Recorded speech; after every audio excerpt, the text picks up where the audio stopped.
Hello everybody, this is Fernando for the latest Ghosts and Spirits video. Another entry for you here, again based on your suggestions.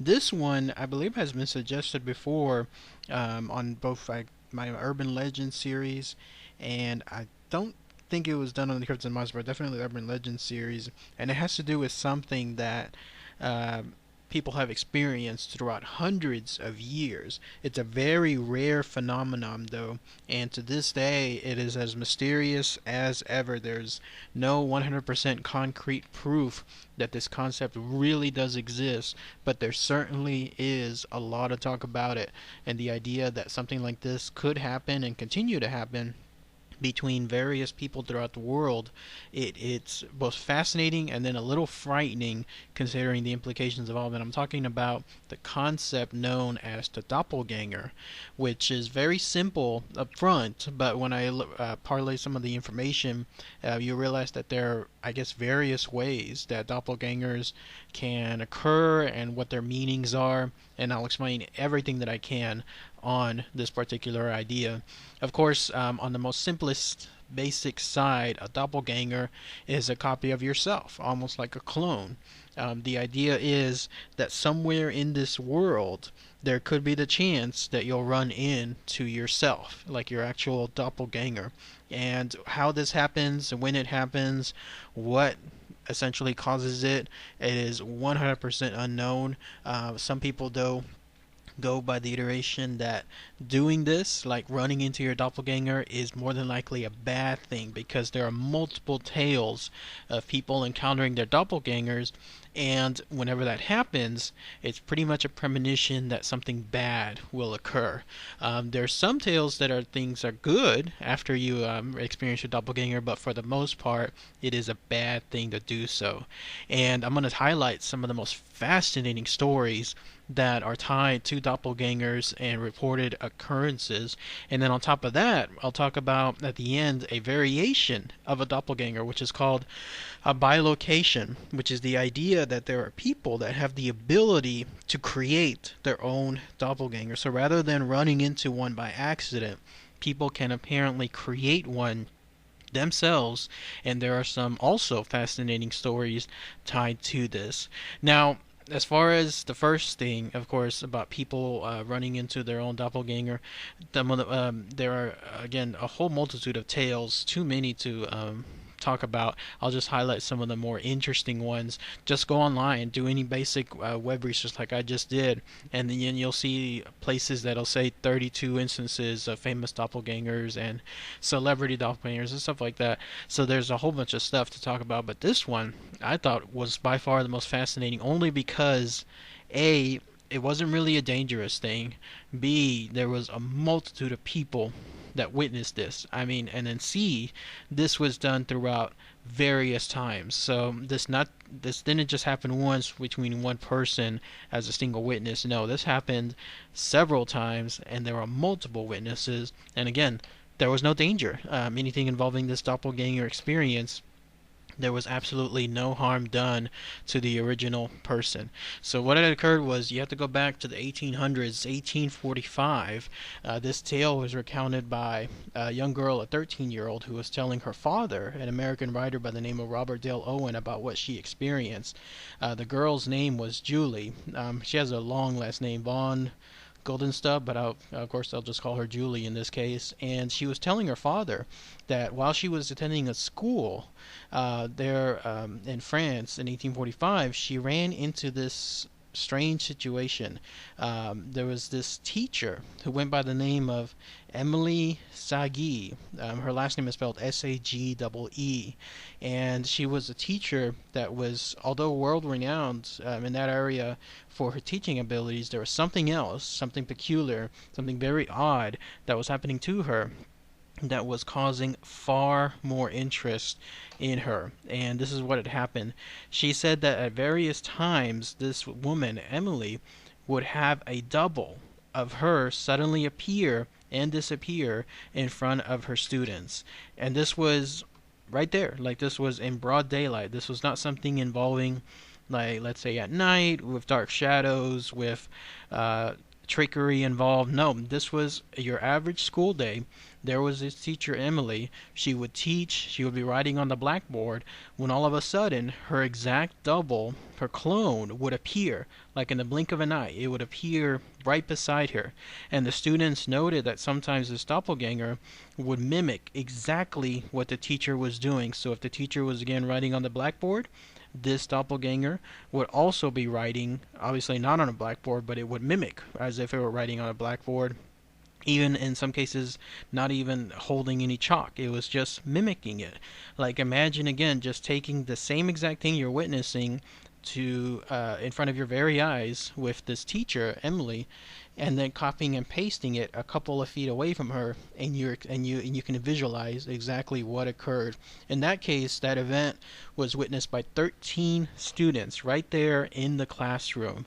Fascinating stuff. Another incident that occurred with this teacher was she was having dinner one evening, and there she was just eating. I don't know if she was eating with her students or if she was eating with some friends, but all of a sudden her doppelganger again appeared, this time behind her, and as the doppelganger was right behind her, it again was mimicking everything that Emilia was doing as far as eating. So when she would, I guess, reach for the spoon and dip it in some soup and then take it to her mouth, this thing would mimic her exactly to the penny. I mean, it is 100% mimicking her as if the two of them were alike right then and there. 100% fascinating stuff.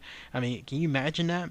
It's a simple concept, but isn't it unsettling at the same time? I mean, imagine watching somebody, I don't know, like approach an elevator, hit a button on the elevator, wait, do a little tapping of their feet, whatever. Very unorthodox. I mean, there's nothing out of the ordinary with regards to that. But then add a clone or a doppelganger or whatever right next to that person, just a couple feet away, doing the same thing, and all of a sudden, it's like Twilight Zone territory. All of a sudden, this is something that seems very, very unsettling. What's also very fascinating is that there are several noted moments where Emily's doppelganger did not mimic her activities, and these are the ones that again make this very, very interesting. For example, there was one instance where Emily was known to be in one part of the school, and her doppelganger suddenly appeared in another part of the school. And this took place in front of 42 students. They were all assembled in the school hall. They were doing some kind of sewing or embroidery lessons, and while they were doing this, all of a sudden, Emily's doppelganger appeared right there in the assembly hall.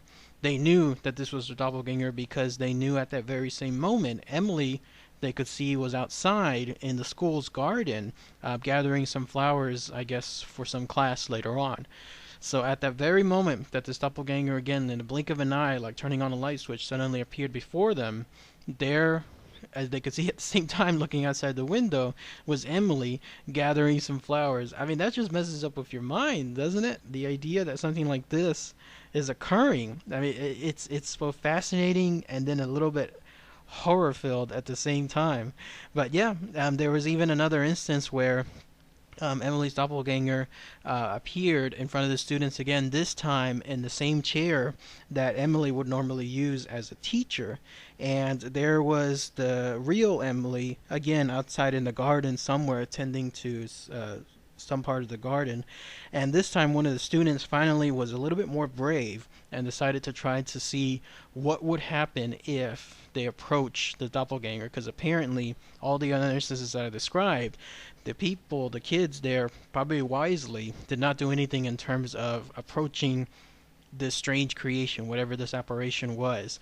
But this time, though, one of them got a little brave, and so she got closer to the doppelganger, who by that point was just sitting and staring, looking straight at, I guess, the students, but not really doing anything. Motionless was how it was described. And the girl stated that as she approached this thing to try to touch it, I mean, that's how brave this girl was. The closer she got to it, the stronger there was a resistance in the air surrounding this doppelganger. So think of it that way. It's like a growing, I guess, mechanism of some sort, where the closer she got to it, the stronger and more strength she had to have to get, I guess, around the air, around it. I'm thinking of the term, but it's like a multiplier effect where it's if she's far away, then she's fine, but the closer she gets, the harder it becomes. Something along those lines. And on top of that, there was this thing, I guess, whatever it was doing, it was just sitting motionless. And when the kids looked outside, they realized that something else was occurring. Emily herself was suddenly looking very tired. This had not happened before. It seemed like with this incidence of the students, the girl especially, being brave enough to this for the first time to approach whatever this thing was. While she was doing this, it was somehow draining the energy from the real Emily outside. But that was it. The thing vanished right before their eyes, I guess after a little while. And that was it. And when asked finally, Emily, if she ever saw her doppelganger, she said she had heard about it. She had obviously heard that this thing, whatever it was, would appear every now and then. But she also said that she was also feeling drained and fatigued some of those times that they occurred. So what this had to do with Emily, was it her own creation, was it something else entirely different? Who knows? But that by far remains the most, I guess, interesting incident of the doppelgangers that I've had looked about. Whenever I saw all the information, all the other tales that I could find, that one remained by far the most fascinating one. Now, as far as other noted instances, it seems like this was something that occurred in the mid-centuries, like the 15th, 16th, 17th century. There seemed to be a multitude of these things happening, and they seem to frequent either novelists or poets or anybody in the writing field. And here's what I mean. These are some of the other most well-known, famous doppelganger experiences. There was a guy by the name of Guy, that's his first name, Guy de Maupassant, who was a French novelist and short story writer. He said that he was haunted by his doppelganger sometime towards the end of his life. He said that on one occasion, there he was in his home, I guess just doing whatever, maybe writing something, when all of a sudden he saw his own double, his clone, his doppelganger, whatever, into the room. It took a seat right beside him, and then it began to tell him what to write. And with that, he wrote his short story, Lou, which is spelled L-U-I. So the idea is, if you ever read that short story, you're reading what he wrote based on what his doppelganger told him to write. Fascinating, no?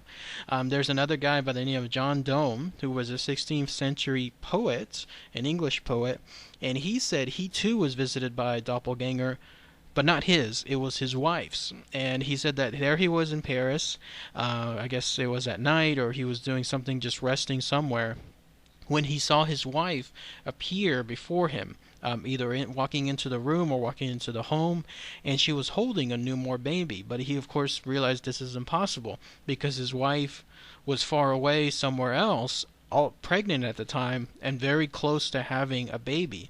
So how she suddenly was here holding the baby in front of him, he found it, of course, almost impossible. And the distinct notion was, this, whatever this thing was that was standing in front of him, had a great sadness as it was holding the baby. And when I guess it disappeared, and later he found out the reason for that sadness was his wife had actually given birth, but he had given birth to a stillborn baby. So whatever this doppelganger was of this wife, it was almost like a premonition, again, letting him know the upcoming birth was not going to be successful. Another poet that experienced something was someone named Percy Shelley. What had happened on here was back in again somewhere around the 1800s, this guy encountered his doppelganger there in Italy. Whatever this thing was, it silently pointed towards him and then pointed towards the Mediterranean Sea. So he was at a location in Italy where he was nearby the sea. And then shortly after that period, the date was 1822, to coincide with his 30th birthday, Shelley, this guy Shelley, died. And not only died, but he died in a sailing accident. And not only as a sailing accident, but it was there in that same Mediterranean Sea. So again, another case of a doppelganger bringing bad news to someone. Even Queen Elizabeth of England, the first one, Queen Elizabeth I of England, she had seen a doppelganger laid out on her bed. It sounded like she had come into a room, and she was shocked to find herself already laying there in bed. And it was after this purported incident that she later died shortly thereafter. And then finally, another one that has to do with doppelgangers is a guy by the name of Johann Wolfgang von Goethe. He apparently encountered his own doppelganger while he was riding on some road called Drusenheim, or towards a road called Drusenheim. And he noted that his doppelganger was wearing a distinct gray suit trimmed in gold. He did not have a suit like this at the time, so that's why it stood out, especially, of course, anything involving gold. It's very memorable. Well, cut to 8 years later, and as Von Gogh was going down that same road, he suddenly realized that that was him. That it was him, because he suddenly realized, you know what? I'm dressed in this gray suit. It's trimmed in gold.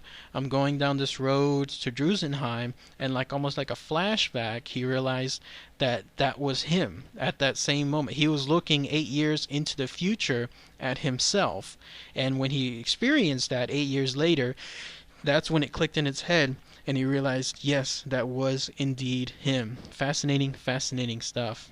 Now, let's talk about the other notion involving doppelgangers, which is the idea of bilocation.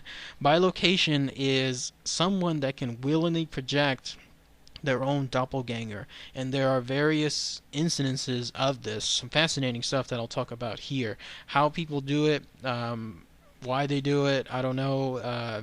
If someone could provide a scientific explanation or some other type of explanation, that would be fascinating to hear. But otherwise, until that occurs, all we have to go by are the incidences, and here are some examples. In 1227, there was a friar, a Portuguese friar by the name of Saint Anthony of Padua. There he was in Limoges, France, holding some kind of sermon on Holy Thursday. While he was doing there in front of others, he suddenly realized and remembered, you know what, he's supposed to be chanting prayers with his fellow friars way across the other side of town. So, in front of everybody, he stopped his sermon, he knelt right then and there on the spot, and he pulled the clothes he was wearing. He had a hood, like the usual hood that friars have. He pulled it over his head, and then he became very still, like shockingly still. And then while this was happening, people reported that this guy actually came across town, like his actual, like his doppelganger appeared in a chapel with the where the other friars were located, and began chanting prayers with him as was required from him. So whenever that finished, then his doppelganger disappeared over there, and then he suddenly got up from his location where he originally was, and then continued his sermon. Isn't that freaky? If this really did happen, then this is an example of bilocation right then and there. There was another incident involving a Saint Alphonsus Liguori. He was a bishop of Saint Agata de Goiti back in 1774. He too apparently had the ability of bilocation. He was in a palace in Naples when he suddenly fell into some kind of trance. And when this happened, I guess people around him were as shocked as he was, that this was happening. They were trying to see what was going on, but they couldn't, I guess, wake him out of his trance. But as this was happening, it was said that his doppelganger appeared in the Vatican there in Rome, in the bedchamber of Pope Clement the 14th. And the reason for this was because this pope was dying at the time.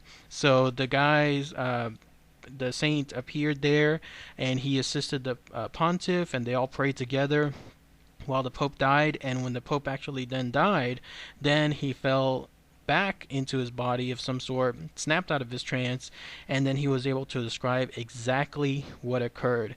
Crazy, crazy stuff. And then finally we have an example that has occurred in the 1900s, although a little earlier. It's 1905. There was a gentleman by the name of Sir Gilbert Parker, who was a member of the British Parliament. He was attending a debate in House of St. Commons, and what had happened was this guy noted that there was another person there that shouldn't have been there, a guy by the name of Sir Frederick Carney Roche. And the reason why he realized he shouldn't have been there was because this guy, Sir Frederick, had called in. He was actually quite ill with the flu back at his home. And people there at his home were tending to him at the very same time in his household as this other guy, this doppelganger, was there in the British Parliament. So when Sir Gilbert Parker realized all this, he realized, oh my God, this is something else entirely different. This is the idea of a doppelganger, because at the very same moment that this debate was happening and he was witnessing Sir Frederick Carney Roche standing before him debating, the real guy, the real Sir Frederick Carney Roche, was back home being tended to by his family because of his severe flu. Crazy, crazy stuff. One last thing I wanted to touch about, there's the idea again of doppelgangers and celebrities, but it's more of, and this is more a little bit fun, but it's more of the idea that they're like time travelers. We've all seen the pictures. There's the pictures of a guy that looks like Nicolas Cage from who knows way back when, 1800s or so. There's one that you'll see here as well, Matthew McConaughey. Apparently Matthew McConaughey had a time-traveling doppelganger. And then I remember seeing one about Jay-Z. Apparently Jay-Z also has a time-traveling doppelganger. So fascinating stuff whenever you consider that if any of this is true.